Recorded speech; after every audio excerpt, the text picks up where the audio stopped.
بسم الله الرحمن الرحيم إنما صنعوا كيد ساحر ولا يفلح الساحر حيث أتى حامدا مصليا أما بعد۔ دوستو، ہمارے جسم میں کمزوری جو ہوتی ہے، بیماری وغیرہ، وہ اکثر ہمارے کھانے پینے کی وجہ سے ہوتی ہے، اور کھانا پینا ضروری بھی ہے۔ جس طرح انسان کو سانس لینا ضروری ہے، اسی طرح اس کو کھانا پینا بھی ضروری ہے۔ لیکن کبھی کبھار ہم کھانے پینے میں احتیاط نہیں کر پاتے ہیں اور وہ چیزیں کھا لیتے ہیں جو ہمارے جسم کے لیے بہت ہی نقصان دہ ہے۔ تو آج میں آپ لوگوں کے سامنے 3 ایسی چیزیں بتانے والا ہوں جن کو کھانے سے جسم مضبوط ہوتا ہے، جسم کی ہڈیاں مضبوط ہوتی ہیں، جسم کی ہڈیاں مضبوط ہونے کے ساتھ ساتھ مردانہ طاقت میں بڑھوتری ہوتی ہے۔ دوستو، اس ویڈیو میں بہت ہی اہم جانکاری آپ لوگوں کو ملنے والی ہے، اس لیے آپ لوگوں سے گزارش ہے کہ ویڈیو کو آخر تک آپ لوگ دیکھیں اور اس چیز کو ضرور دیکھیں کہ کن چیزوں کے کھانے سے آپ کو نقصان ہوتا ہے اور کن چیزوں سے نہیں۔ اگر وہ چیزیں کھا رہے ہوں تو آج ہی اس کے کھانے کو بند کریں۔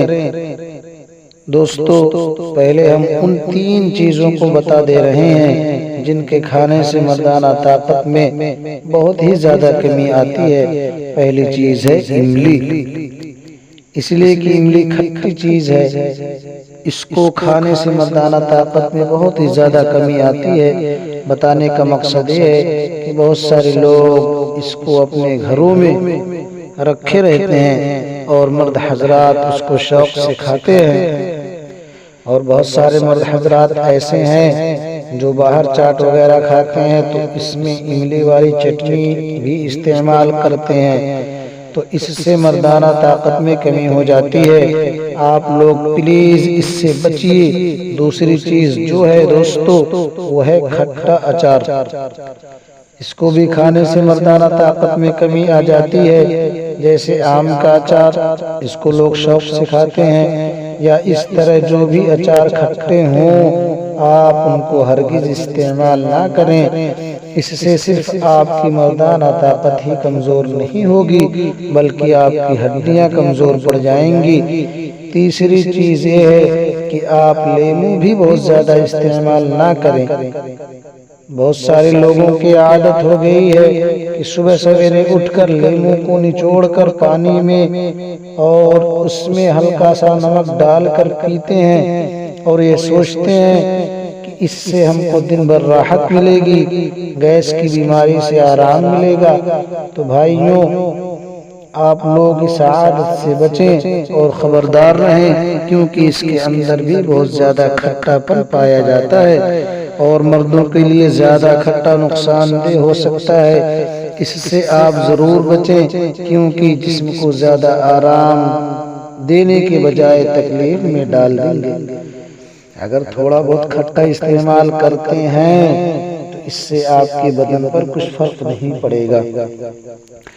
اب 3 وہ چیزیں جن کو کھانے سے مردانہ طاقت میں اضافہ ہوتا ہے، اب ان چیزوں کو آپ غور سے سنیں اور زیادہ سے زیادہ ان چیزوں کا آپ استعمال کیا کریں۔ اس سے آپ کا جسم بھی مضبوط ہوگا، اور جب جسم مضبوط ہوگا تو مردانہ طاقت میں بڑھوتری ضرور نظر آئے گی۔ ایک شخص حضرت علی رضی اللہ تعالی عنہ کی بارگاہ میں حاضر خدمت ہوا اور عرض کیا، اے حضرت علی رضی اللہ تعالی عنہ، میں کئی دنوں سے بیمار ہوں، بیماریوں اور کمزوریوں نے مجھے گھیر لیا ہے، اور اس کی وجہ سے میرے مردانہ طاقت میں بہت ہی زیادہ کمی آ گئی ہے۔ تو حضرت علی رضی اللہ تعالی عنہ نے فرمایا، تم زیادہ سے زیادہ ابال کر انڈے کھایا کرو، اس سے تمہارے مردانہ طاقت میں بڑھوتری ہوگی اور تمہارا جسم بھی مضبوط ہوگا۔ اس کا طریقہ یہ ہے کہ آپ رات میں انڈے کو ابال لیں اور اسی وقت سونے سے پہلے کھا لیا کریں۔ روزانہ یہ عمل کرتے رہیں، پھر دیکھیے گا آپ کو خود احساس ہو جائے گا۔ دوسری چیز یہ ہے جس کو کسی صحابی ہی نے نقل کیا ہے، یعنی کسی صحابی ہی کا قول ہے کہ بادام بھگو کر کے صبح سویرے کھا لیا کرو۔ بادام کھانے سے بھی ہمارے جسم پر بہت زیادہ اثر ہوتا ہے اور ہمارا جسم مضبوط ہونے کے ساتھ ساتھ ہماری ہڈیاں بھی مضبوط ہوتی ہیں۔ اس لیے آپ رات کو کم سے کم 5-6 بادام بھگو دیں اور اس کو صبح سویرے نہار منہ کھائیں اور چھلکے کو اتار دیں۔ انشاءاللہ آپ کے جسم پر بہت زیادہ فرق ہوگا۔ یہ عمل آپ ضرور کریں اور اس سے آپ کو اگر بھولنے کی بیماری ہے تو وہ بھی انشاءاللہ عز و جل اس عمل سے فائدہ ہی ہوگا۔ تو آپ بادام کھائیں، اس سے آپ کا جسم مضبوط ہوگا اور آپ کے جسم کی ہڈیاں مضبوط ہوں گی اور ساتھ ہی ساتھ آپ کا مردانہ طاقت خوب بڑھے گا۔ اس کے ساتھ آپ کا دماغ بھی تیز رہے گا۔ اور تیسری چیز کھجور کھانے سے بھی جسم پر بہت زیادہ فرق پڑتا ہے، اچھا اثر ہوتا ہے۔ اگر آپ کمزور ہیں، آپ کو چلنے پھرنے میں بھی کمزوری کا احساس ہوتا ہے، آپ لڑکھڑا کر چلتے ہیں، تو آپ زیادہ سے زیادہ کھجور کا استعمال کیا کریں۔ کھجور میں اللہ پاک نے بہت ہی زیادہ فائدے رکھے ہیں۔ یہ کھجور نبی پاک صلی اللہ علیہ وسلم کی پسندیدہ غذا تھی اور اس کو آپ صلی اللہ علیہ وسلم پسند بھی فرماتے تھے، بلکہ کئی دفعہ صرف کھجور ہی کھائے کئی روز تک بھوکے رہتے تھے۔ تو سامعین، اگر آپ کو ویڈیو اچھی لگے تو لائک کریں اور اگر چینل کو سبسکرائب نہ کیے ہوں تو فوراً کر دیں۔ السلام علیکم۔